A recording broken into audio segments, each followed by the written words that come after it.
সুপ্রিয় শিক্ষার্থীবৃন্দ, আসসালামু আলাইকুম সবাইকে। প্রতিদিনের মতো আজকেও আমি তোমাদের সামনে হাজির হলাম।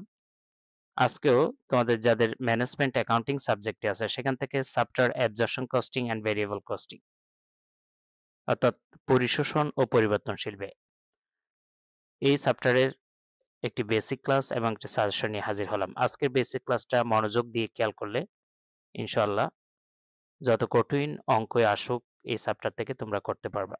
তবে বেসিক ক্লাসটা একটু মনোযোগ দিয়ে খেয়াল করতে হবে। তারপরে আমরা সাজেশন 1 টা সলভ করে দেখাবো।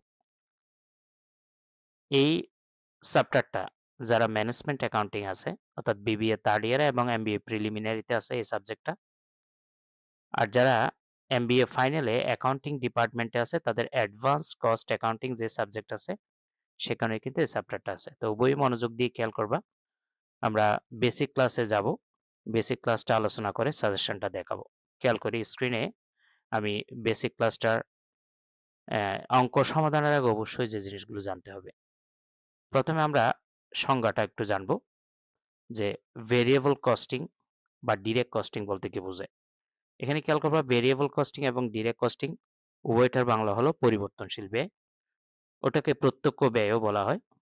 তো এটা সংজ্ঞা হলো প্রত্যক্ষ ব্যয় পদ্ধতি বা যে পদ্ধতিতে শুধুমাত্র পরিবর্তনশীল উৎপাদন ব্যয়ের ভিত্তিতে দ্রব্য ব্যয় নিরূপণ ও মজুত মূল্যায়ন করা হয় তাকে প্রত্যক্ষ ব্যয় পদ্ধতি বলে। এখন আমরা দেখব যে অ্যাবজর্পশন কস্টিং। অ্যাবজর্পশন কস্টিং এর বাংলা অর্থ হলো পরিশোষণ ব্যয়। সংজ্ঞাটা একটু দেখব। পূর্ণব্যয় পদ্ধতি, অ্যাবজর্পশন কস্টিং এর পূর্ণব্যয় পদ্ধতিও বলা হয়। যে পদ্ধতিতে উৎপাদন সংক্রান্ত স্থায়ী ও পরিবর্তনশীল উভয় ধরনের ব্যয়ের ভিত্তিতে উৎপাদন ব্যয় নিরূপণ ও মজুত মূল্যায়ন করা হয় তাকে পূর্ণব্যয় হিসাব পদ্ধতি বলা হয়। তাহলে আমরা ভেরিয়েবল কস্টিং এবং অ্যাবজর্পশন কস্টিং এর সংজ্ঞাটা জানলাম। এখন উৎপাদন ব্যয়ের উপাদানগুলো কি? অর্থাৎ ভেরিয়েবল কস্টিং বা ডিরেক্ট কস্টিং করতে আমাদের উৎপাদন ব্যয়ের কি উপাদানগুলো লাগে? অর্থাৎ কি উপাদানগুলোর সাহায্যে উৎপাদন ব্যয় তৈরি করা হয়? যেমন ১ নাম্বার ডিরেক্ট ম্যাটেরিয়াল লাগে, ২ number direct labour, ৩ number direct expenses, ৪ number হলো ভেরিয়েবল ফ্যাক্টরি ওভারহেড। অর্থাৎ এই ভেরিয়েবল বা ডিরেক্ট কস্টিং এ এই উপাদানগুলোর মাধ্যমে উৎপাদন ব্যয় তৈরি করা হয়। এখন দেখব যে অ্যাবজর্পশন কস্টিং এ উৎপাদন ব্যয়ের উপাদানসমূহ কি? এখানে একটু বলে রাখি যে ভেরিয়েবল এবং ডিরেক্ট কস্টিং এ যে উপাদানগুলো আছে সেগুলো অ্যাবজর্পশন কস্টিং এ হুবহু একই থাকবে। তার মানে ভেরিয়েবল বা ডিরেক্ট কস্টিং এর উপাদানগুলো অ্যাবজর্পশন কস্টিং এ বসবে। তো অ্যাবজর্পশন কস্টিং এ শুধু একটা বাড়তি বসবে সেটা হলো ফিক্সড ফ্যাক্টরি ওভারহেড, যেটা ভেরিয়েবল বা ডিরেক্ট কস্টিং এ বসবে না ফিক্সড ফ্যাক্টরি ওভারহেডটা, কিন্তু অ্যাবজর্পশন কস্টিং এ বসবে।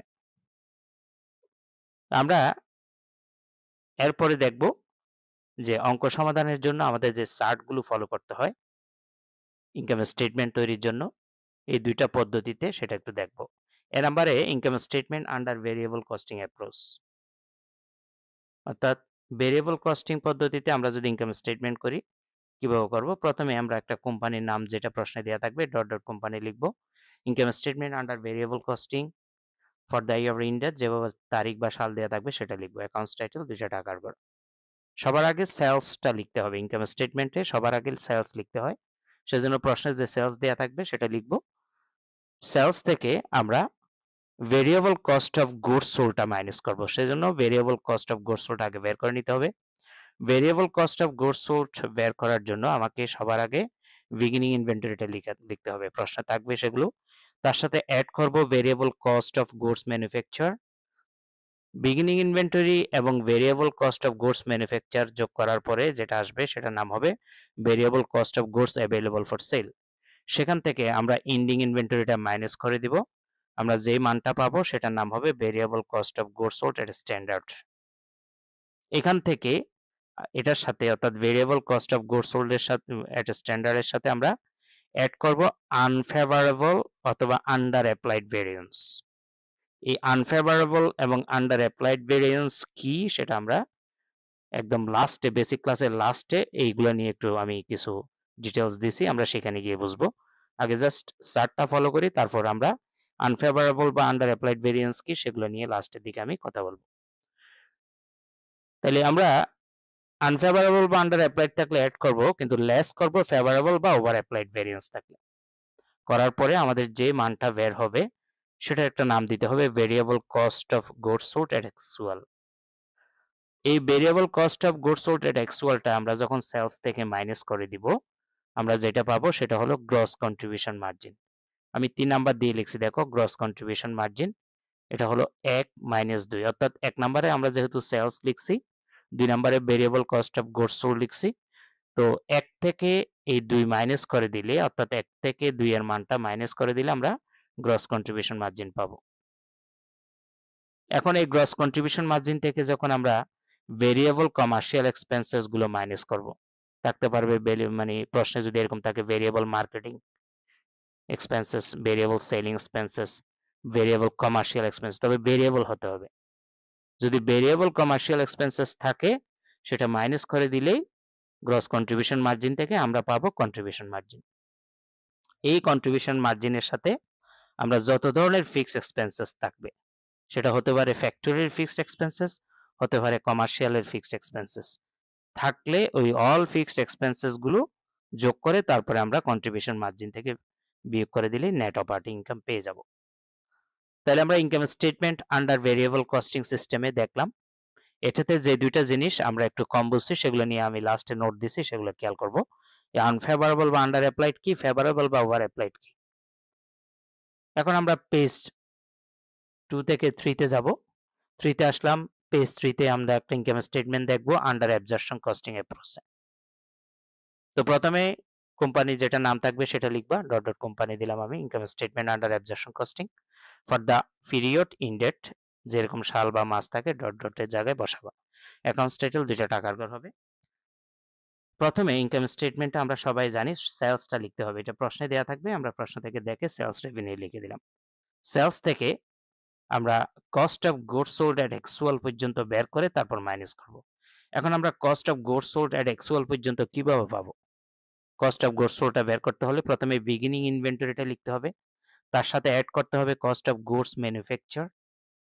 বিগিনিং ইনভেন্টরির সাথে cost of goods manufacture add করে বা যোগ করে দিলে আমরা পাবো cost of goods sold available for sale. সেখান থেকে আমরা যখন এন্ডিং ইনভেন্টরিটা লেস করে দিব, এন্ডিং ইনভেন্টরি, আমরা পেয়ে যাব cost of goods sold at standard. এই কস্ট অফ গুডস সোল্ড এট স্ট্যান্ডার্ডের সাথে আমরা অ্যাড করব আনফেভারেবল বা আন্ডার অ্যাপ্লাইড ভেরিয়েন্স এবং লেস করব ফেভারেবল বা ওভার অ্যাপ্লাইড ভেরিয়েন্স। মাইনাস করে আমরা cost of goods sold at actual পাবো। সেখান থেকে অর্থাৎ সেলস থেকে সেটা মাইনাস করে দিলে আমরা পেজ 4 এ দেখাচ্ছি যে গ্রস মার্জিন পাবো।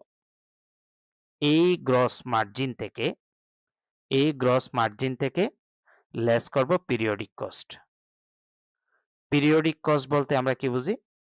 কমার্শিয়াল এক্সপেন্সেস গুলো বা অপারেটিং এক্সপেন্সেস গুলো, যেমন মার্কেটিং হইতে পারে, সেলিং হইতে পারে, অ্যাডমিনিস্ট্রেটিভ এক্সপেন্সেস হইতে পারে।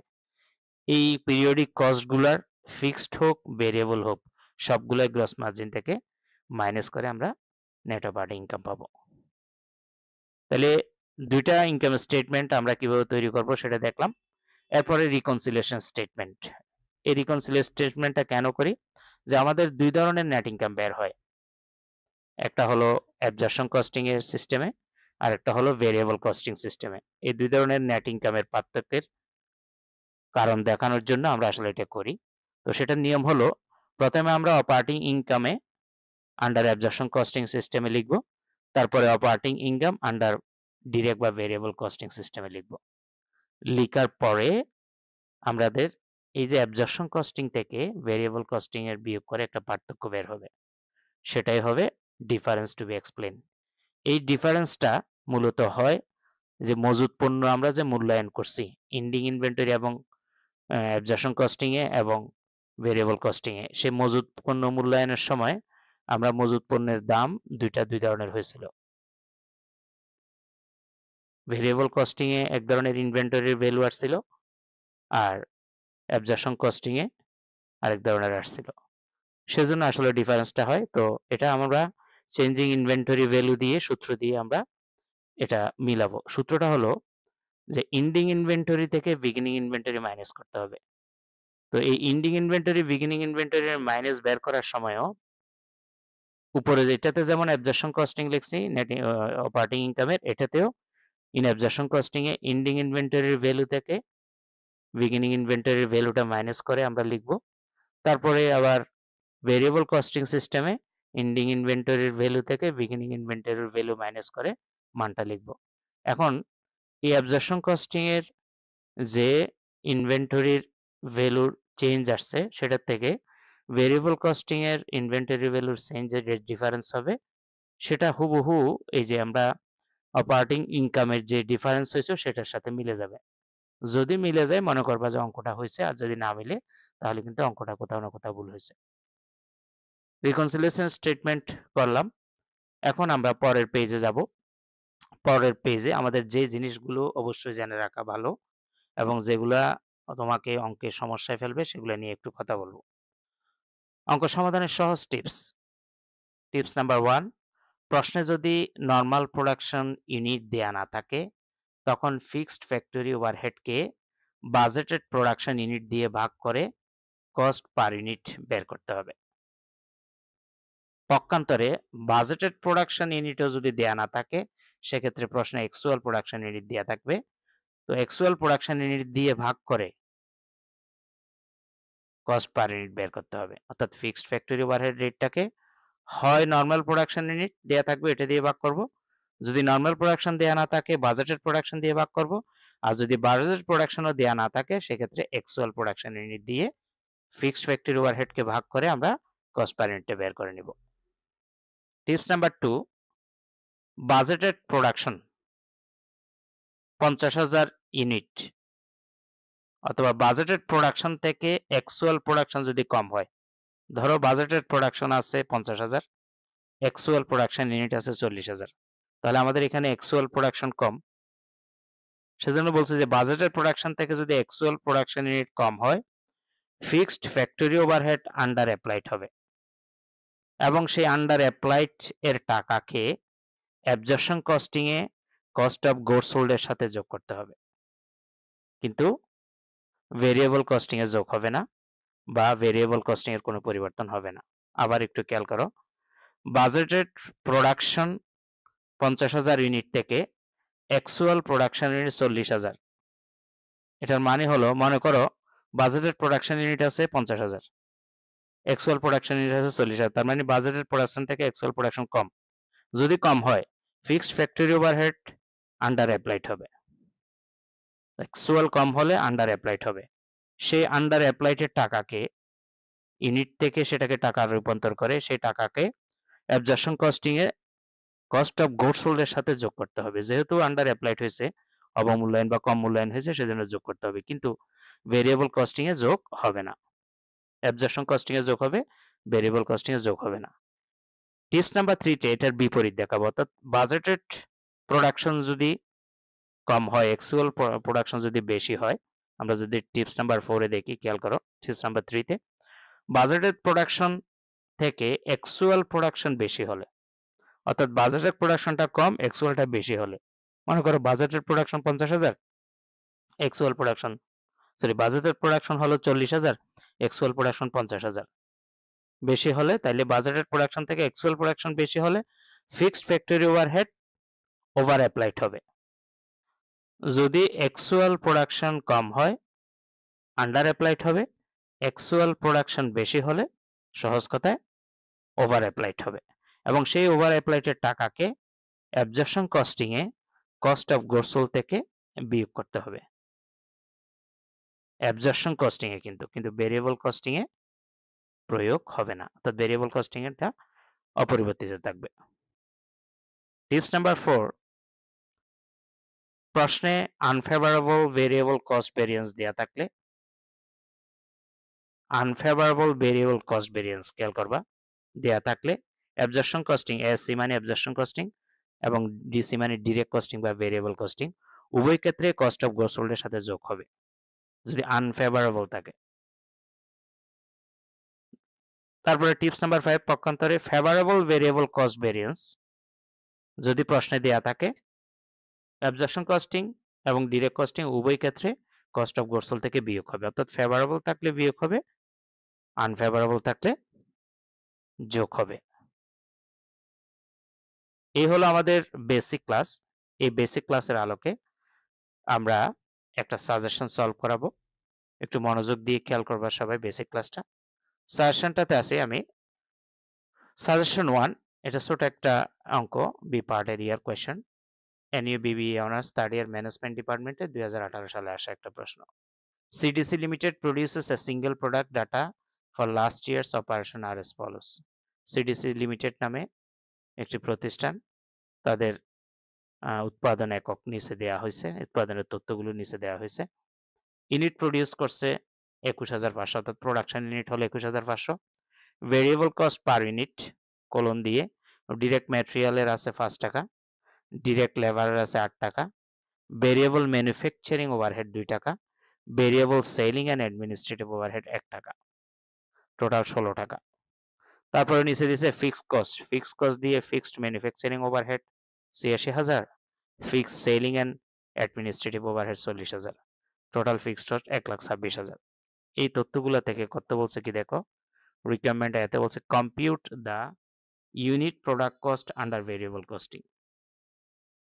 মানে ভেরিয়েবল কস্টিং সিস্টেমে প্রতি ইউনিটের উৎপাদন ব্যয় বের করো। Compute the unit product cost under absorption costing, এবং অ্যাবজর্পশন কস্টিং সিস্টেমেও প্রতি ইউনিটের উৎপাদন ব্যয় বের করো। তাহলে আমরা বেসিক ক্লাসে কি শিখছিলাম? একদম প্রথমে যে ভেরিয়েবল কস্টিং সিস্টেমে শুধু ভেরিয়েবল গুলো আসবে, অ্যাবজর্পশন কস্টিং সিস্টেমে ভেরিয়েবল গুলোর সাথে সাথে ফিক্সড ম্যানুফ্যাকচারিং ওভারহেডের পার ইউনিটটাও আসবে। তো আমরা সেটাই এখানে দেখাবো। আমরা যদি একটু খেয়াল করি, সমাধানটা নিয়ে আসছে। Calculation of unit product cost under variable costing. Direct material, ভেরিয়েবলের মধ্যে direct material, direct labour, variable manufacturing overhead. এই ৩টাই আসছে। ৩টা যদি যোগ করি ৫, ৮, ২, তাহলে ইউনিট প্রোডাক্ট কস্ট হবে ১৫ টাকা।